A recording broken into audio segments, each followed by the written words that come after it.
Κύριε Καζάκη, καλώς ήρθατε. Για να σας πω την αλήθεια, ούτως ή άλλως είχαμε υπόψη να επικοινωνήσουμε μαζί σας και για αυτά τα οποία είπατε και έχετε γράψει, για το αν έχουμε το δικαίωμα στη φύλαξη των συνόρων μας, εάν πάνε να μας πετάξουν από την Ευρώπη μέσω της περιβόητης συνθήκης Σέγγεν.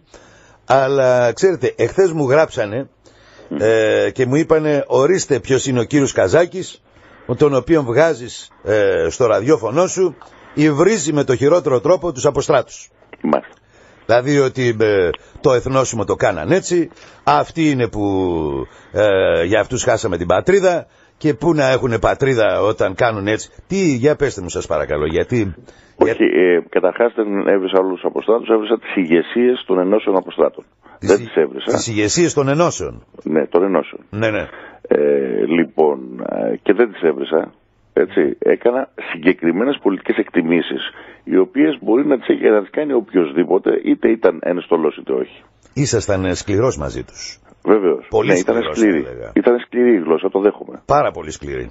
Το δέχομαι. Ναι. Αλλά να προσέξετε όμως κάτι. Ναι. Ακούστε ολόκληρο το απόσπασμα. Το έχω ακούσει όλο το ακούω. Όχι από αυτό που κυκλοφορεί στο ίντερνετ. Είτε στο αρχείο. Εννοείται όχι στο 7 λεπτό, όχι το 7 λεπτό. Μπράβο. Ακούστε ολόκληρη την τοποθέτηση. Γιατί κάποιοι ασκούνται στην κοπτοραπτική. Με καταλαβαίνετε, το ξέρετε κιόλας, δεν είναι ολόκληρο το απόσπασμα. Πώς αναφέρομαι και σε ποιους αναφέρομαι. Με ποια αφορμή στραφήκατε εναντίον των ηγεσιών των αποστράτων? Θα σας πω για ποιο λόγο. Ναι. Εγώ το θεωρώ αδιανόητο κάποιος που έχει φορέσει στολή και εθνόσημο, έτσι, έστω κι αν είναι αποστρατεία, όταν απειλείται η χώρα του ευθέως, απειλείται, και απειλείται, πώς το λένε, λόγο και πράξη. Ναι. Να λέει ναι στην απειλή. Δηλαδή... Αλλά αυτό είναι θέση όμως. Έτσι, με καταλαβαίνετε τι λέω. Γιατί αυτές οι ενώσεις και πολλοί από τους πρώην αρχηγούς των ενόπλων δυνάμεων στο δημοψήφισμα πάνε ναι. Δημόσια πήραν θέση υπέρ του ναι. Αυτό το θυμόμαστε, ναι. Λοιπόν, αυτό είναι το ένα θέμα.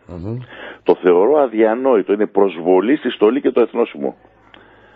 Γιατί με συγχωρείτε, εγώ ξέρω ότι οι μόνοι που έχουν πει ναι όταν ο ελληνικός λαός έλεγε όχι, ήταν οι Τσολάκογλου, που πρόδωσαν και συνδικολόγησαν τις ελληνικές ενόπλες δυνάμεις. Σκληρό, συνεχίζεται. Βεβαίως, με συγχωρείτε, έτσι είναι τα πράγματα. Τώρα, προσέξτε να δείτε τώρα. Βεβαίως, ευτυχώς που αυτό το ναι δεν εκδηλώθηκε στο πεδίο της μάχης. Για μας. Για το λαό μας, την πατρίδα μας.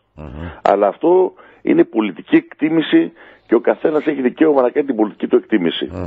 Όταν ο λαός σου σηκώνει κεφάλι απέναντι σε απειλή και εκβιασμό και εσύ λες ναι, με συγχωρείς, δεν σου αξίζει η στολή και το εθνόσημο. Είναι η φτωχή μου γνώμη. Εγώ υπηρέτησα την πατρίδα μου.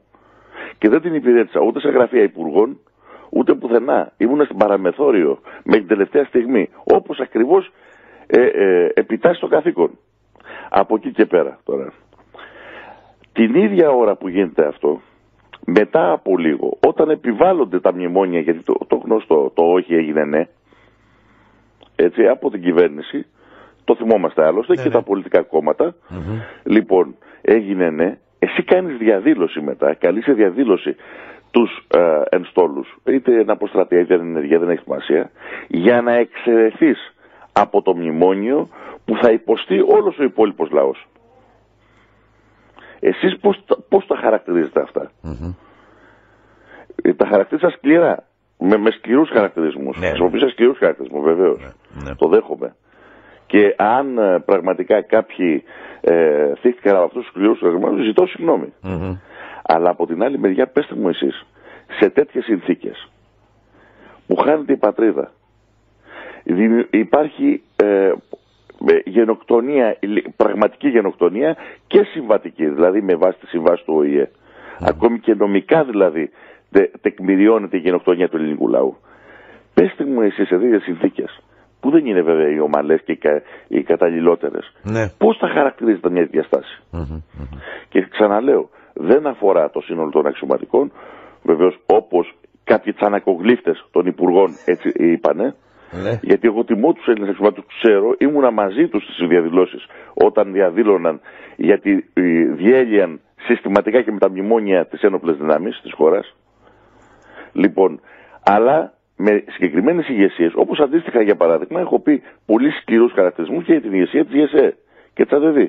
Αυτό τι σημαίνει? Ότι αντιστρατεύουμε κάθε εργατοϊπάλληλο σε αυτή τη χώρα? Κατάλαβα τι λέτε. Αυτό το απλά ζήτημα. Ήθελα έτσι τώρα, να υπάρξει μια διευκρίνηση, γιατί υπήρξε ένας αριθμός αποστράτων, φίλων εν πάση περιπτώσει, οι οποίοι διαμαρτυρήθηκαν. Λέω, εγώ θα επιδιώξω να μιλήσω με τον άνθρωπο και νομίζω ότι όποιες διευκρινήσεις θα είναι ιδιαίτερα χρήσιμες. Εγώ είπα και το εξής. Επειδή χρησιμοποιήθηκε το μικρόφωνο του ήρωη, στο το οποίο έγινε αυτή η τοποθέτηση, όποιος νομίζει ότι θύχτηκε, βεβαίως με τηλέφωνο ή απευθείας ζωντανά, για να μην αδικείται, ναι, έτσι, να βγει και να μου εντοπίσει που έχω κάνει λάθος, τι είπα ψέμα, αν ήταν κάτι ψέμα, νομίζω ότι περισσότερο, ή προσβλητικό, ήταν κάτι προσβλητικό. Νομίζω περισσότερο ήταν κάποιοι, αν δεν το άκουσαν οι φίλοι, ήταν κάποιοι ίσως χαρακτηρισμοί, υπό την έννοια ότι ήταν, εντάξει, σκληροί. Υπό την έννοια αυτή. Βεβαίως, αλλά απευθυνόντουσαν σε συγκεκριμένους ανθρώπους. Ναι. Οι οποίοι, συγκεκριμένες ηγεσίες, οι οποίοι μάλιστα φάγανε και τα λεφτά των αποστράτων με το PSI. Τα θυμόμαστε αυτά? Δεν τα φάγανε οι ίδιοι. Τα παραδώσανε στην ηγεσία να τα φάνει το κογλίφι. Θέλω να πω, δηλαδή, τα ξεχνάμε αυτά? Ποιοι χρεοκόπησαν τα μετοχικά ταμεία? Πώς τα βάλανε τα λεφτά, τα αποθεματικά, τα όποια είχαν μείνει στα PSI 1 και 2? Τα θυμόμαστε αυτά? Τι είναι αυτοί που σήμερα βγαίνουν και λένε ότι είναι σκληρός ο χαρακτηρισμός όταν έχουν πει ναι στην προδοσία της πατρίδας? Γιατί το να λες ναι όταν σε εκβιάζει ξένη δύναμη ή ξένες δυνάμεις, με συγχωρείτε, πώς το λένε αυτό στο στρατό, δηλαδή? Δεν το ξέρω. Ήθελα να σας ρωτήσω και να σχολιάσετε και κάτι ακόμα, αν μου επιτρέπετε, κύριε Καζάκη. Βεβαίως. Βλέπετε, επιδιώκεται αυτή τη στιγμή, ιδιαίτερα από Γερμανία και δορυφόρους της ως επιτοπλίστων, ότι επιδιώκουν να βγάλουν την Ελλάδα από τη Σέγγεν με ό,τι αυτό μπορεί να σημαίνει? Κοιτάξτε, όχι, νομίζω ότι είναι η τακτική εκφοβισμού που ακολουθείται ως συνήθως. Δηλαδή, για να μην ξεσηκωθεί ο ελληνικός λαός και να πει φεύγω από το ευρώ, του λέμε θα σε πετάξω έξω από το ευρώ. Για να μην ξεσηκωθεί ο ελληνικός λαός και να πει φεύγω από τη Σέγγεν για να εφαρμόσω το διεθνές δίκαιο και να αναλάβει ύπατη αρμοστία τη διαχείριση του προσφυγικού, σου λένε θα σε πετάξω έξω από τη Σέγγεν. Αυτό το πράγμα συμβαίνει. Γιατί κατά τη γνώμη μου έπρεπε να είχαμε φύγει από τη Σέγγεν. Και από το Δουβλίνο φυσικά. Γιατί φεύγοντας από τη Σέγγεν φεύγεις από το Δουβλίνο. Έτσι θα σου δινόταν δυνατότητα να διαχειριστείς το προσφυγικό και τη σχέση με την Τουρκία με βάση το διεθνές δίκαιο. Και όχι με βάση το τι γουστάρει στη Γερμανία ή στα διευθυντήρια της Ευρωπαϊκής Ένωσης. Αυτό είναι το σημαντικό. Δηλαδή λέτε ότι περισσότερο θέλουν να εκβιάσουν την ελληνική πλευρά για να κάνει τι? Για να μάλλον το ελληνικό λαό, η ελληνική πλευρά έχει υπογράψει, δεν είναι θέμα. Ναι. Ο ελληνικός λαός είναι που είναι στα κάγελα. Μάλιστα. Λοιπόν, για να αποδεχτεί τη συμφωνία που έγινε στη Σύνοδο Ευρωπαϊκής Ένωσης Τουρκίας, όπου το ζήτημα το ελληνοτουρκικό μετατράπηκε σε ζήτημα Ευρωπαϊκής Ένωσης Τουρκίας. Και μάλιστα εκεί που πήγαμε για Μαλί, πήγαμε κουρεμένοι. Γιατί να σας θυμίσω ότι υπήρξε κοινή τοποθέτηση πολιτικών αρχηγών υπό τον πρόεδρο της Δημοκρατίας για το προσφυγικό. Διατυπώθηκαν 4 θέσεις στην ανακοίνωση της Δημοκρατίας, της Προεδρίας της Δημοκρατίας. Από κοινού, με εξαίρεση τη Χρυσή Αυγή και το ΚΚΕ. Σωστά. Εγώ δεν συμφωνώ με αυτές τις θέσεις που διατυπώθηκαν. Τις θεωρώ πολύ light. Πώς να το πούμε, δεν πιάνουν την ουσία του ζητήματος. Βέβαια αυτοί έχουν και μία ακόμα θέση, ότι καλό θα είναι από κοινού να γίνονται υπερηπολίες, έλεγχοι και διάσωση στο Αιγαίο. Αυτό το περάσανε. Το περάσανε, όπως περάσανε για παράδειγμα, πετάξανε στα σκουπίδια και τις 4 θέσεις των πολιτικών αρχηγών της Ελλάδας, στα σκουπίδια κυριολεκτικά, περάσανε αυτά που θέλανε.